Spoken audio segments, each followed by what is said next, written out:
Bapak, Ibu, dan Saudara yang terkasih di dalam kasih Kristus, selamat pagi. Tentem Rahayu, mugi sedaya tansah binerkahan.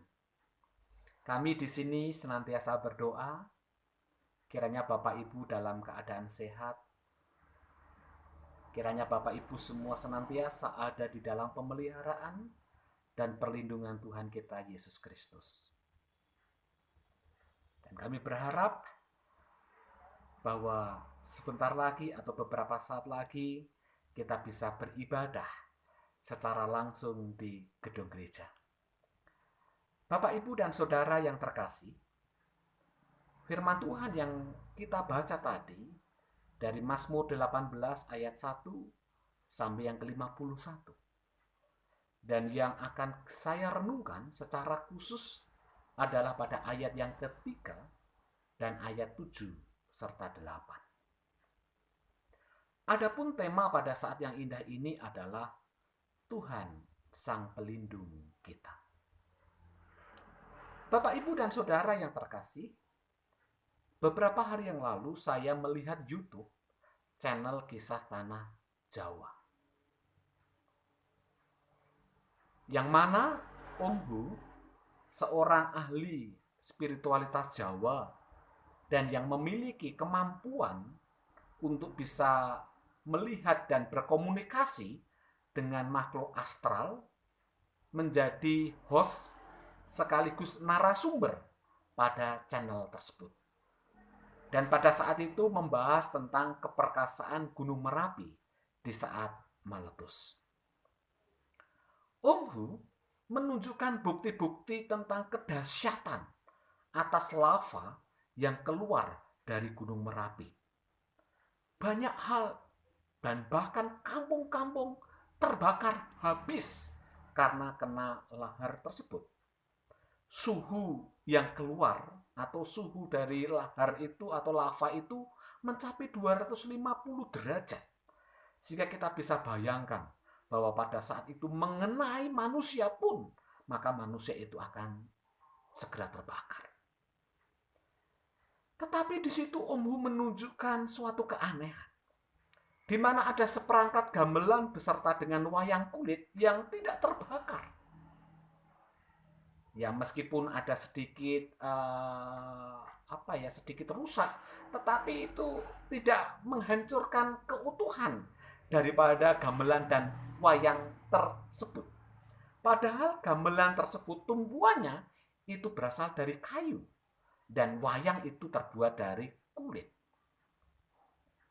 Bukan hanya itu saja, tetapi Om Hu juga menceritakan bahwa ada salah satu pohon yang dianggap keramat pada waktu itu, ternyata meskipun itu diterpa dengan lahar panas, dan meskipun sekitarnya itu semua terbakar, tetapi dia tetap hidup dan tidak terbakar. Bapak, Ibu, dan Saudara, ini adalah suatu keanehan. Percaya tidak percaya, itu adalah sebuah cerita daripada Om Hu. Dan Om Hu juga menjelaskan, karena dia memiliki kemampuan untuk berkomunikasi dengan makhluk astral, dia menceritakan bahwa konon katanya barang-barang itu bisa utuh dan terlindungi dari lahar Gunung Merapi karena pada saat itu ada semacam kodam atau semacam jin yang keluar dari gamelan tersebut, keluar dari pohon tersebut untuk melindunginya. Sehingga meskipun ada lahar panas yang menerjangnya, ini seolah-olah terlewati atau tetap tidak terbakar, semacam menamengi begitu. Bapak, Ibu, dan Saudara, kembali pada bacaan yang kita renungkan pada saat ini. Bacaan yang kita baca dari Mazmur 18 tadi, ini adalah ditulis oleh Daud pada saat itu di mana dia terlepas dari cengkeraman serangan para musuh-musuhnya, dan secara khusus Saul. Saul yang berupaya untuk mengejar dan membunuh Daud, Daud senantiasa terus mengalami keselamatan. Oleh karena itu Daud mengungkapkan rasa syukur itu Dan salah satunya melalui nyanyian yang kita baca tadi. Bapak, Ibu, dan Saudara yang terkasih, saya sekali lagi tertarik secara khusus pada ayat yang ketiga tadi. Di mana di situ Daud mengungkapkan bahwa Tuhan itu adalah perisaiku. Tuhan adalah gunung batuku, tanduk keselamatanku, kota bentengku, dan seterusnya. Dari ayat yang ketiga itu, setidaknya ada 3 hal atau 3 kata yang menarik perhatian saya. Kata yang pertama di situ adalah Allah adalah perisai. Bapak, Ibu, dan Saudara, pengalaman Daud sebagai seorang prajurit, dia tahu betul tentang perisai. Karena perisai itu adalah bagian dari senjata seorang prajurit. Prajurit itu biasanya dilengkapi dengan perisai dan tombak atau pedang. Di mana tombak atau pedang adalah dalam rangka untuk menyerang lawan, menyerang musuh, sementara perisai adalah dalam rangka untuk menameng atau menahan atas senjata musuh yang berusaha menikam atau menikamnya. Bapak, Ibu, dan Saudara, perisai itu penting sekali, bukan untuk menyerang, tetapi untuk melindungi sang prajurit pada saat berperang. Sehingga perisai itu harus kuat dan kokoh. Sehingga pada saat perisai itu kuat dan kokoh, meskipun itu dia kena senjata lawan secara bertubi-tubi, itu tetap akan kuat dan tidak akan merusak atau melukai diri prajurit tersebut. Daud mengungkapkan bahwa Allah adalah perisaiku. Bahwa Allah itu adalah tameng yang senantiasa melindungi dia dari berbagai macam serangan. Tameng yang senantiasa melindungi dia sehingga dia mampu menghadapi berbagai macam serangan dan ancaman dari para musuh dia. Hal yang kedua adalah kata Allah adalah tanduk keselamatan. Sebelum dia menjadi seorang prajurit, Daud adalah seorang gembala, dan secara khusus gembala domba. Domba, terutama domba jantan, setelah dewasa, dia umumnya akan mengeluarkan tanduk. Dan tanduk itu adalah digunakan untuk mempertahankan diri dari serangan binatang buas yang menerkamnya. Tanduk ini adalah digunakan untuk melindungi dirinya, sehingga pada akhirnya dia bisa selamat. Domba tidak seperti rusa yang memiliki kaki yang kokoh untuk berlari, ataupun memiliki taring seperti harimau, tetapi dia binatang yang dianggap lemah karena hanya memiliki tanduk, itu pun kalau sudah dewasa. Bapak, Ibu, dan Saudara, Daud merasa bahwa dirinya itu seperti domba. Dan domba itu memang menjadi gambaran daripada manusia yang lemah dan tidak berdaya. Tetapi Tuhan memberikan tanduk keselamatan bagi dia. Hal ini juga menarik jika kita bandingkan dengan Lukas 1 ayat 69. Di situ Tuhan berfirman, Ia menumbuhkan sebuah tanduk keselamatan bagi kita di dalam keturunan Daud, hambanya itu. Dari ayat itu, saya memahami bahwa Allah menumbuhkan sebuah tanduk keselamatan bagi kita umat Tuhan. Dan tanduk keselamatan itu berasal dari keturunan Daud. Dan tanduk keselamatan itu adalah Yesus Kristus, Tuhan yang menyelamatkan hidup kita. Hal ketiga, Allah adalah kota benteng. Bapak, Ibu, dan Saudara, pengalaman Daud sebagai seorang panglima juga tahu betul tentang pentingnya benteng atau benteng bagi kota atau kerajaan. Sehingga pada zaman itu setiap kota itu memiliki benteng yang kokoh untuk yang mengelilingi kota tersebut. Benteng itu dibangun untuk memberikan perlindungan pada setiap warganya yang tinggal di dalam kota tersebut dari berbagai macam serangan yang berupaya untuk menghancurkan kota tersebut.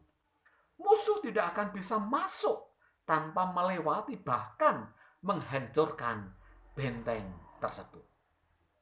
Bapak, Ibu, dan Saudara, Daud merasa bahwa dirinya itu seperti orang yang tinggal di dalam kota di mana kota tersebut dikelilingi benteng yang amat sangat kuat dan amat sangat kokoh. Sehingga Daud merasa bahwa dirinya itu betul-betul aman. Daud merasa bahwa dirinya tidak perlu khawatir dan takut menghadapi situasi atau serangan musuh yang akan masuk dalam kota itu. Daud mengungkapkan bahwa Allahku adalah kota bentengku. Bapak, Ibu, dan Saudara, dari ketiga kata tersebut, baik itu perisai, tandu, maupun benteng, menurut saya adalah sama-sama untuk melindungi agar tetap aman, selamat, dan lepas dari berbagai macam bahaya. Bagi Daud, Tuhan Allah yang penuh kuasalah yang senantiasa akan melindungi umatnya, sehingga setiap umat yang ada di dalam naungannya itu akan merasa aman dan selamat. Bapak, Ibu, dan Saudara, setidaknya ada dua hal yang menjadi refleksi bagi saya. Yang pertama, kehadiran Allah dalam hidup kita ini pada hakikatnya adalah untuk melindungi kita. Tuhan hadir bukan untuk mengalahkan, apalagi menghancurkan segala sesuatu yang kita anggap musuh. Tidak. Tuhan bukan untuk menghancurkan atau meniadakan penyakit, mungkin termasuk COVID-19, untuk meniadakan kemiskinan, ketidakadilan, ataupun kuasa-kuasa kegelapan yang berusaha untuk menghancurkan hidup kita. Tuhan hadir bukan untuk mengalahkan atau meniadakan itu, tetapi Tuhan hadir sesungguhnya untuk melindungi kita agar kita tetap mampu bertahan dalam menghadapi serangan musuh yang kita anggap musuh tersebut, entah itu berupa penyakit atau kuasa kegelapan atau apapun yang terjadi di sekitar kita. Tuhan adalah perisai, tanduk keselamatan, dan kota benteng yang kokoh yang terus akan melindungi kita. Dan seringkali bahwa perlindungan Tuhan itu caranya tidak masuk akal. Caranya itu tidak bisa di luar kemampuan nalar kita kadang-kadang. Sehingga seringkali terjadi keanehan-keanehan. Kita bisa ingat Sadrak Meshach Abednego dimasukkan yang perapian yang mungkin suhunya di atas 250 derajat saja bisa utuh kok. Itu cara-cara Tuhan, dan saya percaya bahwa cara Tuhan, perlindungan Tuhan yang ajaib itu terus tetap akan diberikan kepada kita umat-umatnya. Amin, Bapak Ibu. Sehingga kita harus yakinlah bahwa Tuhan adalah kota benteng yang kokoh. Dia adalah perisai, dia adalah tanduk keselamatan. Dan perlindungan serta keselamatan Tuhan itu ternyata bukan hanya pada saat kita di dunia saja, tetapi keselamatan itu tetap Tuhan berikan kepada kita setelah kita mati, sehingga kita tidak akan mendapatkan penghukuman di api neraka, tetapi beroleh hidup selamat di kerajaan surga. Amin, Bapak Ibu. Hal yang kedua dan yang terakhir adalah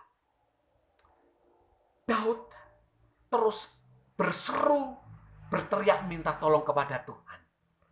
Dan pada ayat yang ke-7 dan 8, Daud senantiasa berteriak kepada Tuhan, dan Tuhan mendengarkan teriakan Daud dan akhirnya Tuhan bertindak. Saudara yang terkasih, berseru dan berteriak kepada Tuhan adalah sesuatu yang penting. Hal ini menunjukkan bahwa sesungguhnya kita adalah manusia yang lemah dan tidak berdaya. Sesungguhnya kita membutuhkan Tuhan yang penuh kuasa. Banyak orang yang tidak menyadari bahwa dirinya lemah, sehingga pada akhirnya dia tidak mau berseru dan berteriak kepada Tuhan. Banyak orang yang sudah merasa dirinya kuat, tanpa Tuhan bisa. Maka bagi saya, berseru dan berteriak kepada Tuhan itu penting. Dan dengan berseru dan berteriak kepada Tuhan, sesungguhnya ini adalah cara membangun sebuah relasi antara pencipta dengan antara ciptaan dengan sang pencipta, antara umat dengan Tuhan.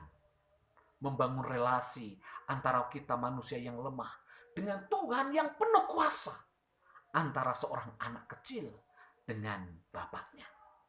Oleh karena itu, Bapak, Ibu, dan Saudara yang terkasih, mari kita senantiasa percaya bahwa Tuhanlah perisai, tanduk keselamatan, dan benteng yang kokoh dalam diri kita.